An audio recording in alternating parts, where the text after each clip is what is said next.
السلام علیکم ورحمۃ اللہ وبرکاتہ۔ بسم اللہ الرحمن الرحیم۔ ایک آدمی نے عبداللہ بن زید رضی اللہ تعالیٰ عنہ، جو عمرو بن یحییٰ کے دادا ہیں، سے پوچھا، کیا آپ مجھے دکھا سکتے ہیں کہ رسول اللہ صلی اللہ علیہ وآلہ وسلم نے کس طرح وضو کیا ہے؟ عبداللہ بن زید رضی اللہ تعالیٰ عنہ نے کہا کہ ہاں۔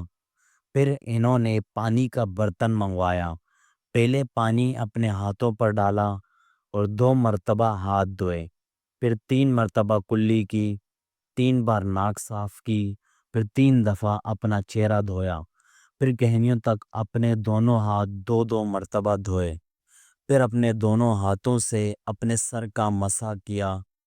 اس طور پر اپنے ہاتھ پہلے آگے لائے پھر پیچھے لے گئے، مسح سر کے ابتدائی حصے سے شروع کیا، پھر دونوں ہاتھ گدی تک لے جا کر وہیں واپس لائے جہاں سے مسح شروع کیا تھا، پھر اپنے پیر دھوئے۔